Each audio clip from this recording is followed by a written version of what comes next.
Hi students. This is an attempt to try to communicate to you the different timelines of British literature. I have seen while teaching that students often don't relate uh, to different texts of different timelines, or they are not able to situate the text in a context. This is a kind of an attempt by me. It will not be all inclusive, of course, because I will try to make it very simple for all students, and for students who would want to do masters later on, they can always go through the different books of history of English literature. But for now, I will be referring to David Dacius, which was kind of Bible for us when we were doing our graduation. It's an attempt just to simplify history of English literature for you.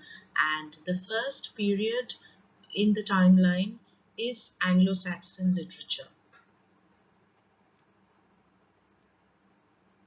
So as you can see, that the founders of Anglo-Saxon literature were the Anglo-Saxon invaders. So when did they arrive? They arrived at the latter half of 5th century AD, and they were the ones who gave England the name.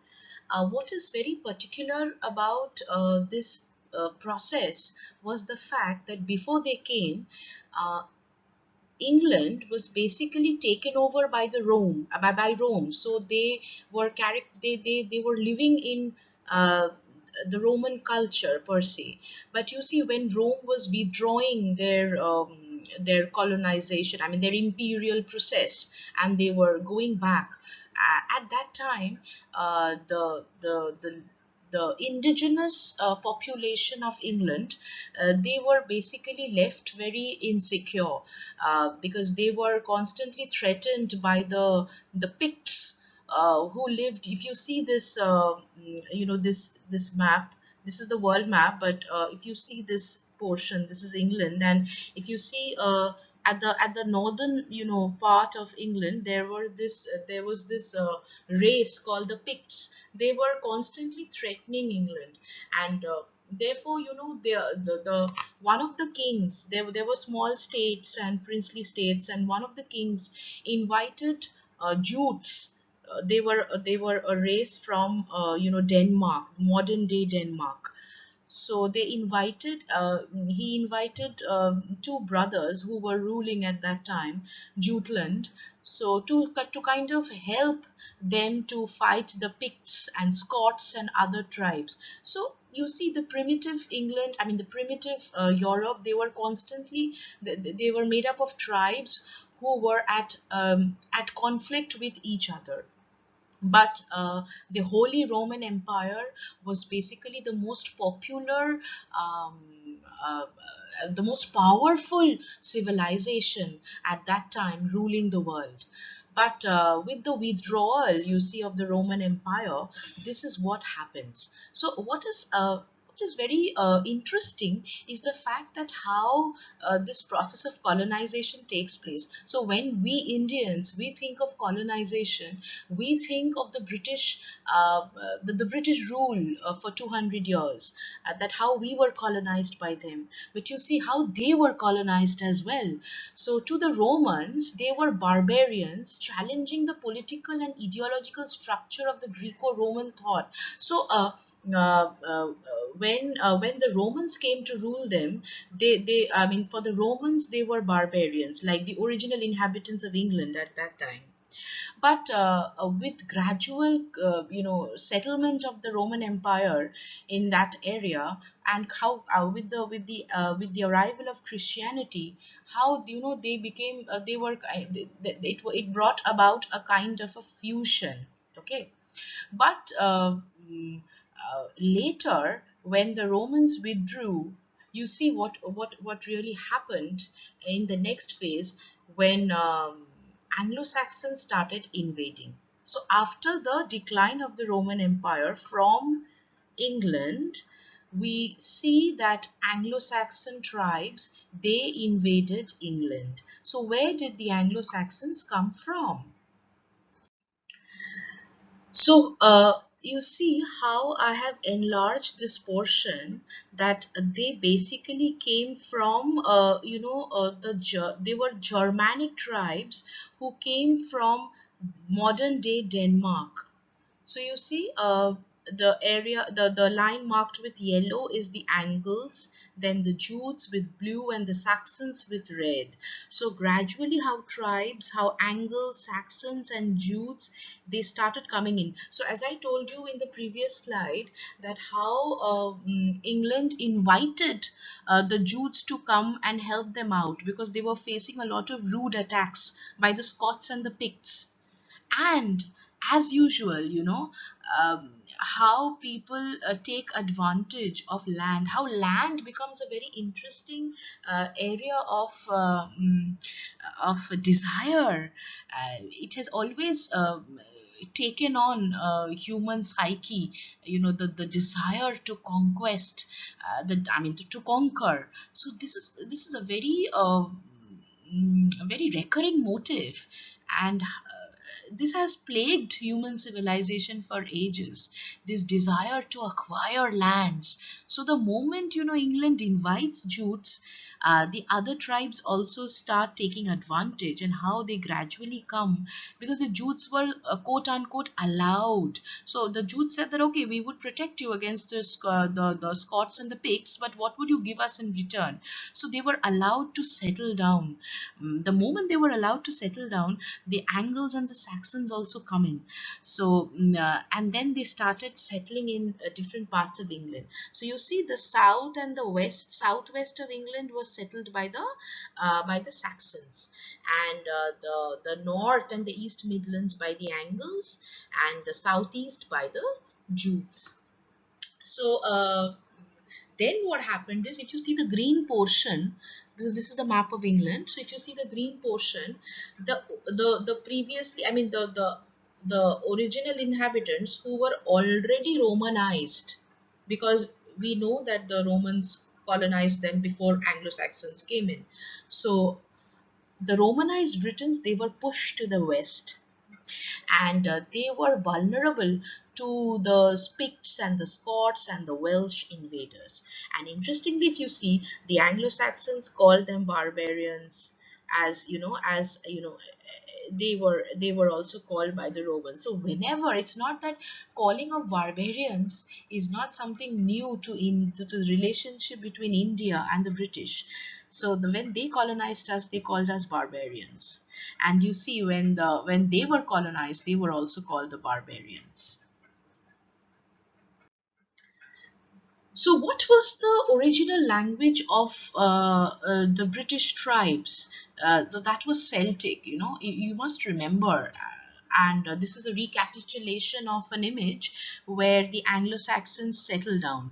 So they formed a heptarchy, you see, seven districts or states, or whatever you would call it.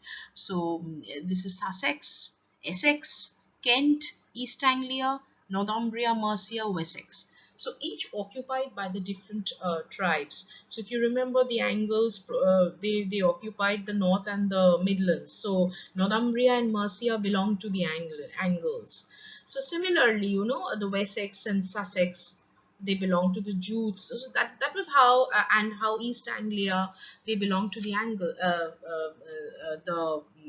the Saxons. So this is how, you see how an heptarchy was formed. So we will not dwell much into the history, because you are students of literature, but it is important to know how the nation was formed at that time, so that you actually get to know the characteristics of literature that basically occupied that kind of period.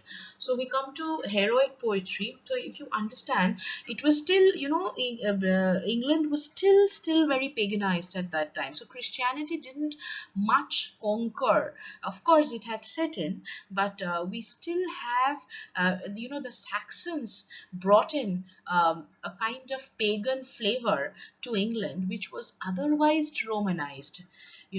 Because it was romanized, you have a very strong influence of Christianity. But the Germanic tribes, I must repeat here, who are the Germanic tribes? The Anglo-Saxon the invaders, the Angles, the Saxons, and the Jutes. And the Saxon and what was the continent called at that time? You see, the continent where England was a part of that larger continent. It was called Germania. So it consisted of the Scandinavian countries. So Denmark, then you have Norway, Sweden, then you have England. So all together, the Scots and the Picts, all the countries together consisted of this mainland, the continent, which was called Germania. So when the Saxons brought in the first traces of literature, and that was definitely very pagan in tone, because merely because of the kind of culture that the tribes led. So what do you think was the culture of the period? So they engaged in wars, isn't it? The tribes, they often engaged in conflicts of colonizing territory, conquering each other's territory. So of course they would not believe in a forgiving religion like that of Christianity, a religion which teaches love and embracing humanity, which teaches brotherhood. So naturally they would be more pagan in tone, more heroic in their appeal.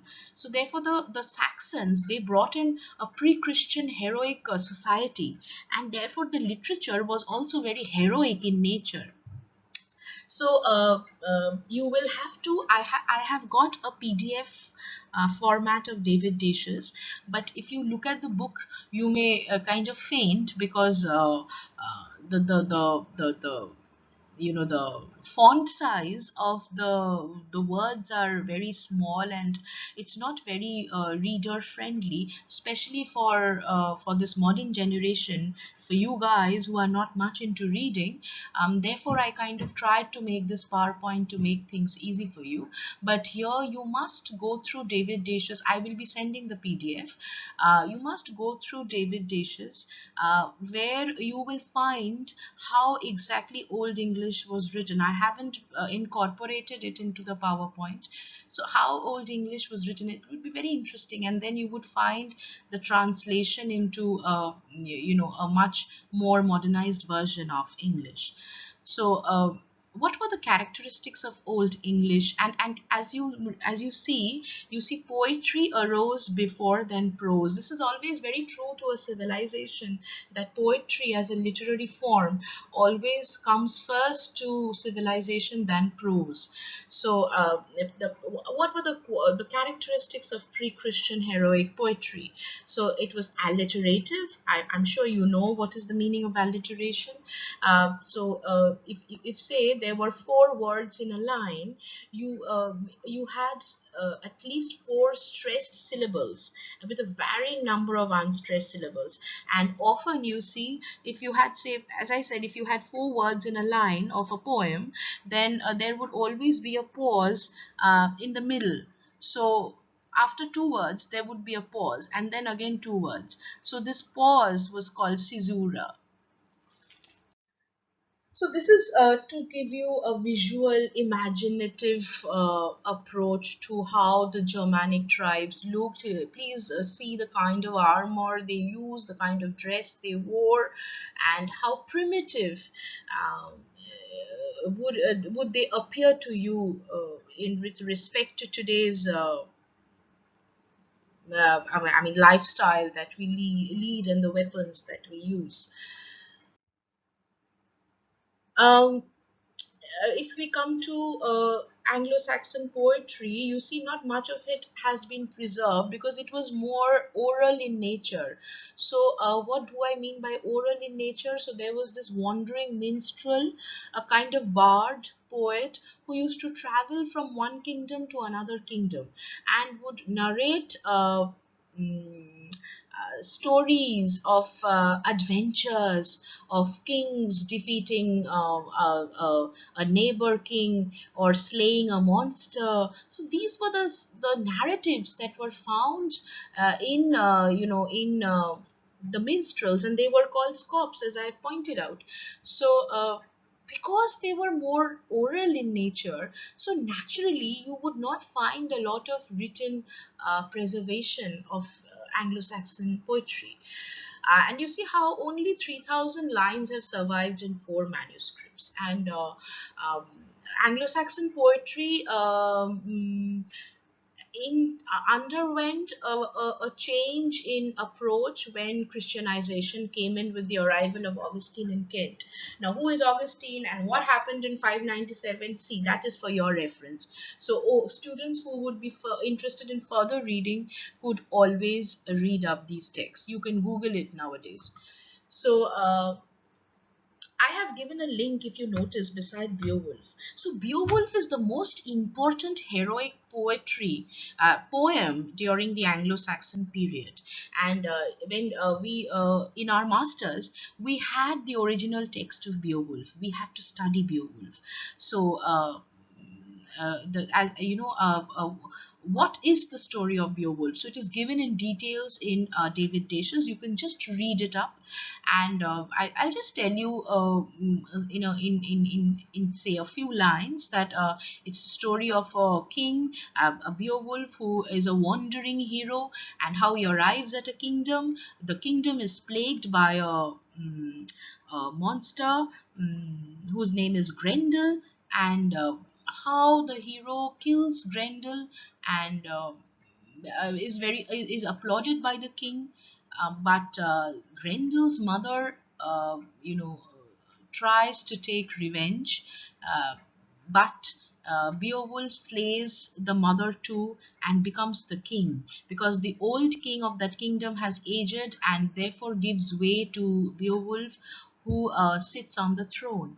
And years later, we see that the kingdom of Beowulf is pestered by a dragon, and while Beowulf, who is now old, very old, he encounters the dragon. He definitely kills the dragon, but the encounter proves fatal to him, and he dies. Now, this is the narrative that we get in a manuscript. But what is very, very interesting is the 2007 adaptation, the film adaptation, um, which was written. I just found out that it was written by Neil Gaiman, and Neil Gaiman is a very, very popular intellectual name in the world of graphic novels by now.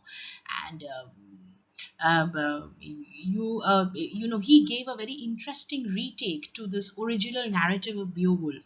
So you can watch this short trailer of 2 minutes. I've given the link. You can paste it to your browser and watch it.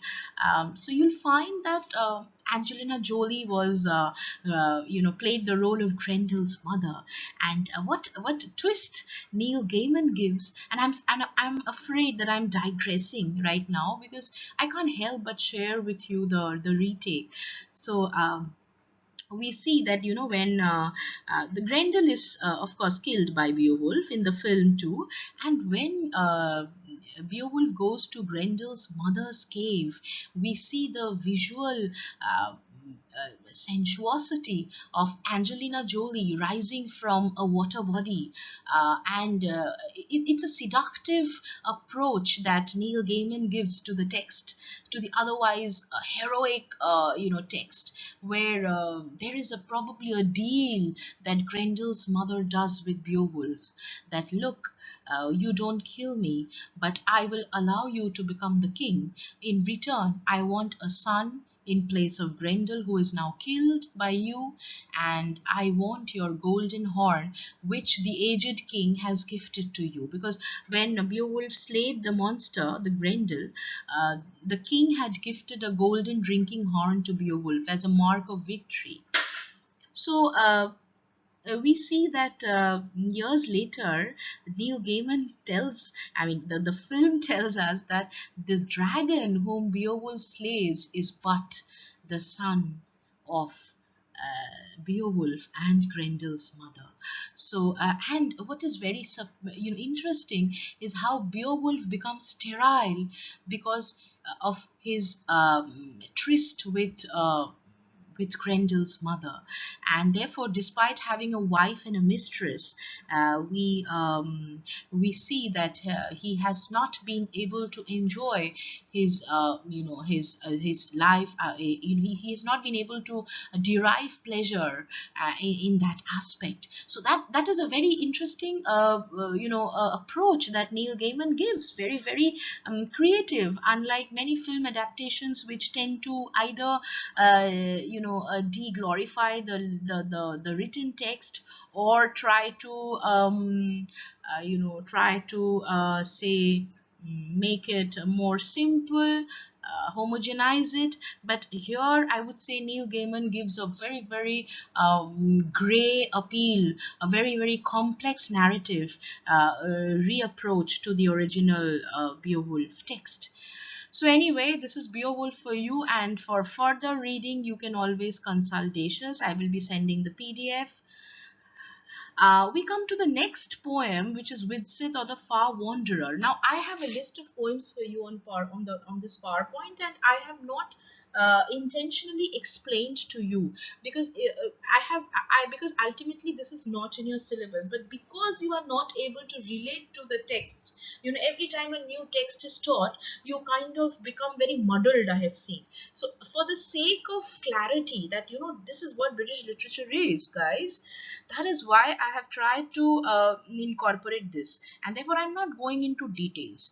Those students who are interested for further study, you always have the book or the PDF for you.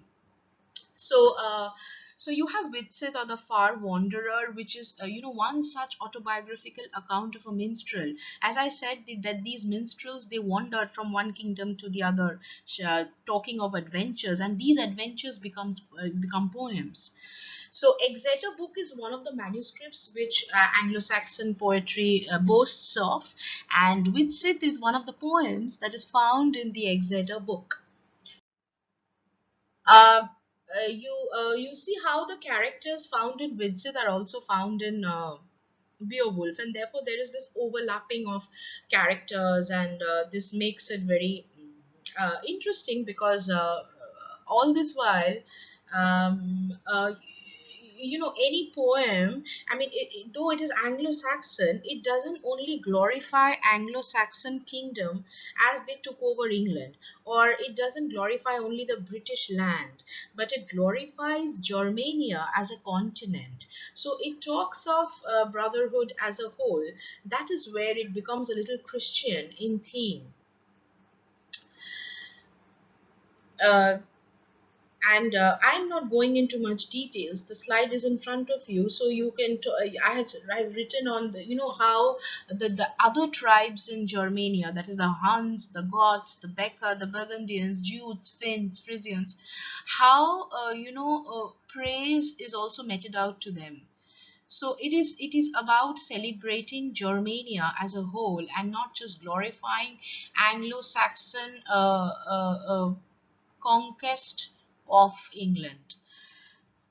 And then we come to the next poem, that is Waldair, which is a fragment of 50 lines. And I'm not going into what the poem is about. It's about definitely a war, a conflict, a conquest, and a battle won and lost. So now we come to the next part of Anglo-Saxon poetry, which occurred after Christianization took place. So you see how Germanic Europe came in contact with Christian Europe, and then when these Anglo-Saxons, the Anglo-Saxons and the Jutes came over, the Celts, the original inhabitants of England, they were already under the Roman influence, and the Romans had left by that time. So Christianization, so they were also and they were Christianized. So you see, they after in inhabiting with the original Anglo-Saxon, I'm sorry, the original inhabitants of England, they also gradually got Christianized, and how religious poetry flourished, and I've given the timeline for you, 673 to 735 AD. And the two people who were responsible, one of them was Caedmon. So Caedmon had sang. I'm sorry, that's a typo. It says sand, but it should be sang. So Caedmon sang a 9-line poem in praise of God, and that was how religious poetry came into existence. And later on, of course, Caedmon didn't compose Genesis, Exodus, and Daniel, but they were associated with the Caedmonian school. And you see how they were contained in the Junius manuscript. So in the previous slides, we saw there was one more manuscript, which was the Exeter book, and this is the Junius manuscript. Um, and then we have the next name in religious poetry, that is Kinewolf. So Kinewolf and his school also composed various poems, and out of that, Christ and Satan is very popular. Kinewolfian school, you see the list of the poems for you. They become more meditative and contemplating. Why? Because of Christianization. So rather than the aggressive heroism, the adventures, the quest, we see a more meditative and a contemplative tone in the latter poems when Christianization sets in. And later on, it becomes more didactic and mystical. So earlier, even if there were biblical narratives, they were just told for the sake of mythology. So if you remember, students, whenever I am in class, I often tell you that I have always loved mythology, but I am not at all devotional. So what I meant was, I love the biblical narratives, the narratives given in the Gita, or the narratives, any religious narratives which are mythological. But the moment it becomes devotional, didactic, and mystical, it becomes religious. So before Christianization, uh, rampant Christianization, you had biblical narratives, but it was not kind of told you to teach you any lesson. It was just for story's sake, for entertainment, for pleasure. But later it becomes, there is a purpose behind writing that literature, and it becomes didactic and mystical. And you have the latter poems, The Dream of the Rood, Andreas, The Phoenix, The Physiologist, or Bestiary. Why is it Bestiary? Because it is on beast fable. Human attributes are given to animals, and therefore the animal and the human world is compared. Now, this kind of genre is repeated in Middle English literature, and it definitely has a didactic purpose. It wants to teach human beings that, look, if you behave like this, you are becoming a base. You are giving way to your basic instincts. You must become a more refined form of what you are. So it, a lot of gyan. So you see, that is what I meant when I said that it becomes more didactic. It is trying to teach you a lesson. It is trying to give a moral at the end of every lesson. But that was not so in before, pre-Christianization. I mean, in heroic literature, in Anglo-Saxon literature. So the next kind of poems that Anglo-Saxon period saw was lyrical elegies. So you have this list of elegies: the Wanderer, the Seafarer, the Wife's Lament. Let me tell you, students, if you read up Dacius, you will find uh, uh, 2-3 lines description on each of these. What are these poems about. I have deliberately not gone into it, but as the word elegy suggests, it is of course mourning. So it could be separation between two lovers, it could be a separation of a wife and a husband, a message that the husband is trying to give. And the Wanderer and the Seafarer, if you can guess by the names, it obviously talks of sea voyages. It talks of the heroic voyages over sea, and it talks of loyal servants who worshipped their heroes, who were actually going for adventures. And then the next set of poems that we had were Anglo-Saxon riddles and gnomic verses. Towards the end, you see the heroic note re-emerges in two poems, the Battle of Brunanburgh and the Battle of Maldon, because it celebrates a battle in both the cases. So definitely there is this old heroic note which re-emerges, because not battles would be celebrated in Christian poetry per se, in poems which are more religious in tone, but because it will always talk of brotherhood and harmony. Now we come to Old English prose, which began in the reign of King Alfred of Wessex. So you can go back to the previous slide and you can see the kingdom Wessex. If you remember, when the Angles and the Saxons and the Jutes came in, where was the kingdom of Wessex located? So you can go back to the map and check, and therefore you get your idea more clear. So basically prose began with a lot of translations, and the first translation was Cura Pastoralis, and then you had Adversum Paganos Historia, and you had Bede's Historia Ecclesiastica, which is the ecclesiastical history of England. And let me tell you, much of the information that we get about the Old English period is from Bede's ecclesiastical history of England. And we have the Consolation of Philosophy, and other writers were Warfat, Alfric, Wolfston. And you see these the last two, Alfric and Wolfston, how they played a major role in monastic revival. So after the Anglo-Saxons settled, and Christianization gradually seeped in, like uh, as I said, I'm going to repeat again in case you haven't understood. Before the Anglo-Saxon invaders came in, before the Anglo-Saxons and Jutes came in, England was Christianized because of the Roman influence. But the Anglo-Saxons and Jutes, they were more pagan in tone, not Christian. So they brought in pagan elements. So for a long time, literature was pagan. But gradually, the original inhabitants who had become Christianized because of the Roman influence, they influenced the Anglo-Saxons and Jutes, and literature became more Christianized in tone. However, after many years, the Danish people, they kind of ravaged the British kingdom, and because of that, Christianity receded for some time. But with the Anglo-Saxon prose, especially with Alfric and Wolfston, once the Danish were defeated, there was this revival of Christianity again. And when it got revived, it was more monastic in nature. It became more strict, it became more didactic, more devotional, because it had to re-establish itself as a religion. So it became more monastic, as I said. So if you see that Alfred's colloquy reminds that when Anglo-Saxon literature started, it was very, very pagan, very heroic in nature. And by the time Anglo-Saxon literature ended, we see the triumph of Christianity, how it became more religious, more moral, more didactic, more meditative, more contemplative in tone.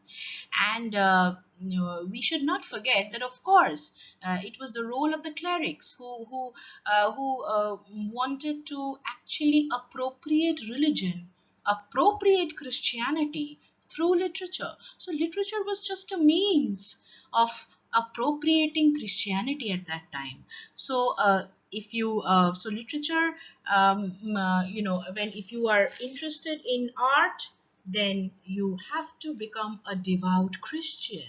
So this politics has always been the very, very fundamental to civilization, and it is still there today.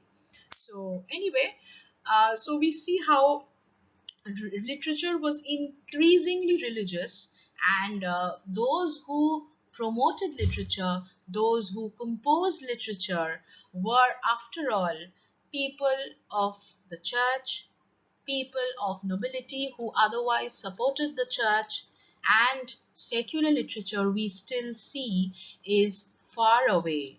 And when Old English literature gives way to Middle English literature, you will see that It is not before Renaissance that religious literature is questioned. The authority of religion, how religion can become claustrophobic, how it actually it still is organized religion. Definitely arrests people, chains people instead of freeing them. And literature has always tried to free itself from the clutches of religion. But it cannot exist in vacuum. So you will always have the currents and the countercurrents of religious vis-a-vis secular literature. And it is not before Renaissance period, which we will go on to later on, that secular literature began to be asserted.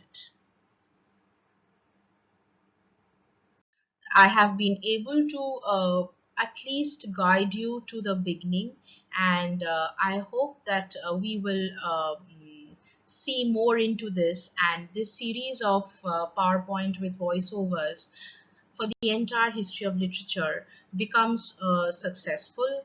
And please give me your feedbacks, and be very honest about it. It really doesn't matter if you don't enjoy it. Please let me know, then we could not do it. And if you are all right with it, then we will go ahead. Thank you once again.